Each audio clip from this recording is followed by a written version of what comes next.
Dear students, now we have to discuss the illustration number 3. Arrange the following compounds in a increasing order. कौन सा order पूछा है दोस्तों?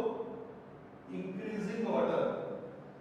पहले समझ लो इंक्रीजिंग ऑर्डर का मतलब क्या? छोटे से बड़ा in a boiling points. And the first option is pentane 1-ol, butane 1-ol, butane 2-ol, ethanol, propane 1-ol and methanol. तो दोस्तों जब हमको नाम दिया होता है, नेम दिया होता है, तो first of all we have to draw the structures. तो सबसे पहले वाले का स्ट्रक्चर होगा क्या? CH3 CH2 CH2 CH2 CH2OH. ये हो गया आपका पेंटेन 1-ol. फिर बोला गया butane 1-ol CH3 CH2 CH2 CH2OH. फिर आपको दिया गया butane 2-ol CH3 CH2 CH OH CH3. फिर दिया गया आपको क्या? Ethanol CH3 CH2OH.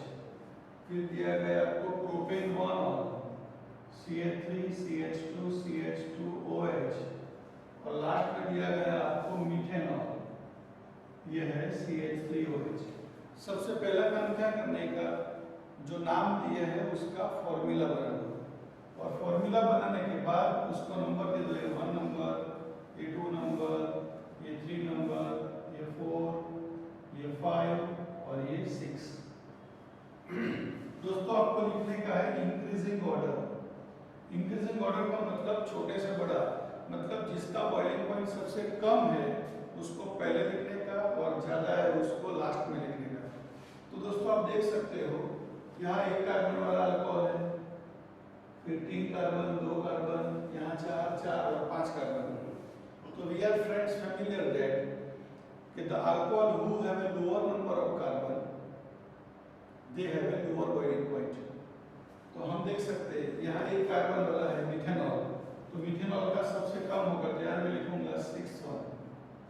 तो मिथेनॉल इज लेस देन. अब आएगा आपका ये इथेनॉल. कौन सा नंबर का है? इथेनॉल 4th नंबर का है. फिर आएगा आपका ये प्रोपेन 1-ol, कौन से नंबर का? 5th. अब आप देख सकते हो ये ब्यूटेन 1-ol और ब्यूटेन 2-ol दोनों में नंबर ऑफ कार्बन सेम है. तो जब नंबर ऑफ कार्बन सेम होते हैं ये कंडीशन में क्या होता है? तो प्राइमरी का ज्यादा होता है और सेकेंडरी का कम होता है, और टर्सरी होता है तो उससे सबसे कम होता है. Because as the branches increases boiling point going to be decreases. तो ये आइसोमेरिक अल्कोहल है, तो आइसोमेरिक अल्कोहल में कम किसका होगा? सोचो, ये प्राइमरी और सेकेंडरी. प्राइमरी का ज्यादा तो कम किसका? सेकेंडरी का. तो मैं यहाँ लिखूंगा 3 नंबर, मतलब ब्यूटेन 2-ol. फिर आएगा कौन सा? ये ब्यूटेन 1-ol और सबसे ज्यादा किसका होगा? Pentane 1-ol. किसका होगा? Pentane 1-ol. तो दोस्तों फिर से रीजन समझा दो. The alcohol who are the member of homologous series in which the alcohol who contain lower number of carbon have a lower molecular mass. So उसका boiling point भी कैसा होगा दोस्तों? कम होगा. इसलिए मिथेनॉल का सबसे कम होगा और पेंटेनॉल का कैसा होगा? ज्यादा. तो पहले मिथेनॉल, फिर इथेनॉल, फिर प्रोपेनॉल. फिर ये दो आइसोमेरिक थे तो मैंने किसका लिखा? ब्यूटेन 2-ol, क्योंकि सेकेंडरी का प्राइमरी की कंपैरिजन में कम होता है. फिर मैंने लिखा प्राइमरी और लास्ट में क्या लिखा दोस्तों? Pentane 1-ol. Is that clear? और दूसरा क्वेश्चन है आपका कौन सा? बी. उसके भी स्ट्रक्चर बना दो. पेंटेन 1-ol, तो ये हो गया आपका पेंटेन 1-ol. इसको दे दो रोमन में नंबर 1. दूसरा बोला गया N-ब्यूटेन. N-ब्यूटेन मतलब नॉर्मल ब्यूटेन जिसके अंदर कोई भी फंक्शनल ग्रुप नहीं है, उसको दे दिया नंबर 2. अब लिखूंगा पेंटेनल. पेंटेनल मतलब CH3 CH2 CH2 CHO. ये हो गया आपका, सॉरी पेंटेनल बोला है, एक और कार्बन ऐड करना पड़ेगा. और लास्ट में बोला गया क्या? Ethoxy ethane CH3 CH2O CH2 CH3. तो ये आपका नंबर 3 और ये आपका नंबर 4. और हमको मैनेज करने का है कौन सा ऑर्डर दोस्तों? Increasing order. सबसे पहले मैंने कौन सा काम किया फ्रेंड्स, तो जो नाम दिए थे उसके ऊपर से मैंने फॉर्मूला बनाए, तो फॉर्मूला हो गए। अब आप चेक करो, we are much familiar that hydrocarbon have a no intermolecular attraction force. Hydrocarbon में इंटरमोलिक्यूलर अट्रैक्शन फोर्स होता नहीं है, इसलिए हाइड्रोकार्बन का बॉइलिंग पॉइंट सबसे कम होगा। तो सबसे कम किसका होगा दोस्तों, 2 नंबर का नाम क्या है, नॉर्मल ब्यूटेन। समझ में आया। अब दोस्तों मेरे पास बाकी रहा क्या, ईथर, एल्डिहाइड एंड अल्कोहल।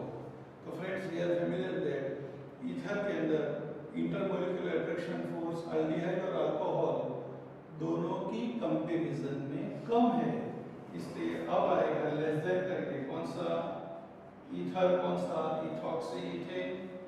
और एल्डिहाइड और अल्कोहल की कंपैरिजन करें तो अल्कोहल जो है वो वाटर के साथ हाइड्रोजन बॉन्ड बनाता है, while एल्डिहाइड वाटर के साथ हाइड्रोजन बॉन्ड बनाता नहीं है, इसलिए एल्डिहाइड का बॉइलिंग पॉइंट कम होगा और अल्कोहल का क्या होगा, ज्यादा होगा। तो अब आएगा नंबर 3 और फिर आएगा कौन सा, नंबर 1। तो सबसे कम किसका होगा, नॉर्मल ब्यूटेन का, फिर आएगा कौन, इथॉक्सी इथेन, फिर आएगा पेंटेनल और फिर आएगा pentane one all. This is your increasing order. अगर दोस्तों डिक्रीजिंग ऑर्डर पूछा होगा तो इसको मैं उल्टा देता, 1 greater than 3 greater than 4 greater than 2, इस तरह से मैं लिखता है। समझ में आया दोस्तों। ये तो 2 टेक्स्ट बुक क्वेश्चन के बारे में बात हुआ, लेकिन कभी कभी आपको ऐसे क्वेश्चन भी पूछते हैं, एडिशनल क्वेश्चन की बात है ध्यान रखने का फ्रेंड्स। मेरे पास ऐसा है CH3CH2OH और दूसरा है ये CH2OH CH2OH,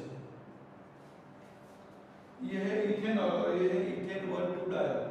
तो ये दोनों में ज्यादा किसका कम होगा, तो हम देख सकते हैं यहाँ पे एक ही OH है और यहाँ पे कितने OH है, 2। तो as the number of OH group increases, boiling point is also increases. Reason, more number of hydrogen bond is formed. क्या होगा, जितने हाइड्रोजन बॉन्ड ज्यादा फॉर्म होंगे उतना ही बॉइलिंग पॉइंट ज्यादा होगा। और हाइड्रोजन बॉन्ड बनाता कौन है दोस्तों, OH, किसके साथ, वाटर के साथ। समझ में आया। और एक मैं कंपाउंड ऐड करता हूं दोस्तों जिसका नाम है क्या, glycerine, either glycerol, either propane 1, 2, 3 triol. तो ये इसमें एक OH, इसमें 2 OH, इसमें OH कितने हैं फ्रेंड्स, 3। तो इसका बॉइलिंग पॉइंट सबसे ज्यादा होगा किसका, प्रोपेन 1, 2, 3 ट्रायल। कम किसका होगा, इथेन 1,2 डायल का, और इथेनॉल का सबसे कम होगा। तो इसका इंक्रीजिंग ऑर्डर क्या होगा, तो ये नंबर 1, ये नंबर 2 और ये नंबर 3। इंक्रीजिंग ऑर्डर मतलब छोटे से बड़ा, तो 1 लेस देन 2 लेस देन 3। तो दोस्तों ऐसे क्वेश्चन बॉइलिंग पॉइंट के रिगार्डिंग ही एमसीक्यू में पूछते हैं, याद रखने का। तो अच्छी तरह से समझ लेने का, वीडियो रिवाइंड करके देख लेने का। Such question asked in your MCQ exam. Okay friends, thank you very much.